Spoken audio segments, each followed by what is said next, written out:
pacientes, então a imensa minoria, eram pacientes que a gente, então, colocava implantes atrás do músculo peitoral, né?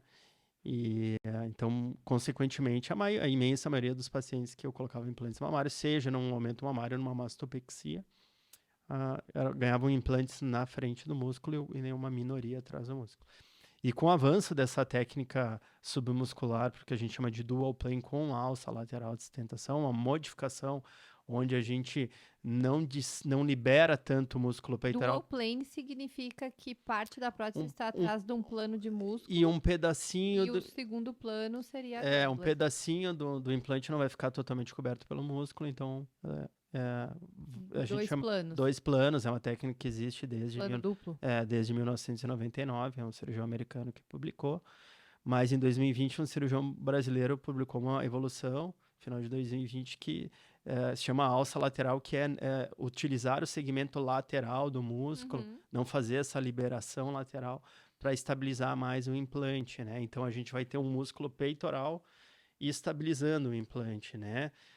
Então a gente não fazer uma dissecção, uma liberação, uma violação tão grande desse músculo e Uhum. utilizar essas fibras para estabilizar o implante. É claro que para a gente utilizar essa técnica, a gente vai ter que fazer um raciocínio na escolha dos implantes um pouco diferente. A gente não pode utilizar implantes grandes. A gente vai ter que usar implantes menores, né? Implantes compatíveis à base mamária do paciente, porque se a gente querer acomodar implantes grandes ali Tu atrás, perde o a recurso. gente vai romper lateralmente essas fibras e a gente vai cair na técnica submuscular clássica, né? Uhum. Então,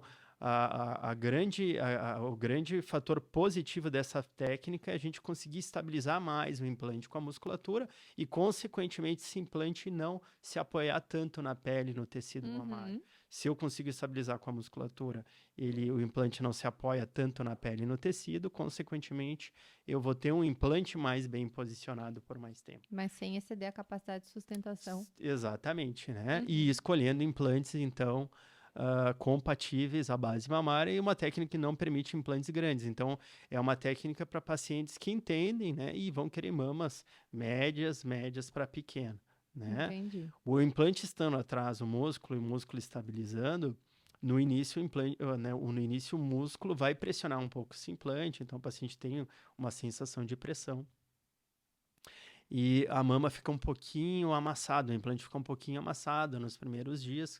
Com o passar do tempo, a fibra muscular vai alongando, Mais vai alto, às relaxando, vezes, mais também, né? alta, e vai tendo uma melhora do formato da mama e do implante, não tendo essa compressão, né? É claro que a gente tem que cuidar, como a gente havia comentado antes, em pacientes que têm um músculo muito potente, muito volumoso, né? Existe também a possibilidade de customização da técnica.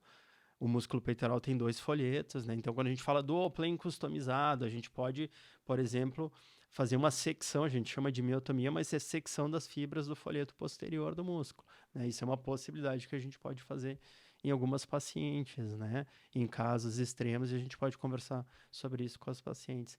Então, a utilização do músculo se dá nesse sentido e hoje é a técnica que eu utilizo na imensa maioria dos pacientes, tanto para mastopexia, para dar mais estabilização do implante, quanto na cirurgia de aumento, onde a gente só vai uh, colocar um implante e a gente vai poder ter uma recuperação, né, uma movimentação muito mais rápida dos braços, né? A gente trabalha E assim. essa recuperação rápida, a recuperação em 24 horas, né? A R24, ela é possível nas mastopexias ou ela só é possível no aumento mamário simples? Ela é a recuperação, a gente chama de protocolo de recuperação rápida, Uhum. recuperação em 24 horas. Para isso, para a gente poder ter essa recuperação mais rápida, é só numa cirurgia onde a gente vai colocar um implante, não vai tirar pele, não vai tirar tecido, então é uma cicatriz pequena no sulco, né? A gente não vai causar um trauma grande na mama, no tecido mamário, a gente vai abrir a pele, achar o músculo, abrir um pedacinho do músculo, colocar o implante atrás, né? Essa técnica do all plane, alça lateral. Então, uma cirurgia muito pouco traumática, praticamente não tem nenhum tipo de sangramento, o implante está estabilizado Uhum. e a gente já no final da cirurgia a gente vai pedir vai colocar a paciente movimentar os braços para alongar aquela fibra do músculo peitoral. Então, a gente entendeu que não tinha nada atrás do músculo, agora a gente colocou um implante. É natural que o músculo dê uma pressionada, uma apertada nesse implante, a paciente sinta uma pressão e ela já começar a movimentar os braços, alonga a fibra do músculo, vai tendo um relaxamento e um pós-operatório mais fisiológico. E quando a gente fala nessa recuperação rápida, significa que o paciente pode voltar para a vida dele no dia seguinte? O paciente, ele deve, desde o final da cirurgia, movimentar os braços, né? Alongar, tem exercícios que a gente ensina. O paciente pode, em 24 horas, dirigir e ele pode, em 24 horas, elevar até 15 quilos. Ele não vai para academia pegar uma barra de 15 quilos e fazer uma musculação com 15, mas ele pode. Então, tudo que se encaixa nesse tipo de movimentação, o paciente pode fazer. Agora, a vida normal depende o que é uma vida normal para o paciente. Depende das atividades, mas ele está em processo pós-operatório, né? Ele não pode 24 horas mergulhar na piscina, ele tem uma ferida que ele precisa cuidar. Né? Tu sabe que o meu posicionamento é um pouco radical em relação a R24, porque eu acho que dá muita margem para extrapolações, né?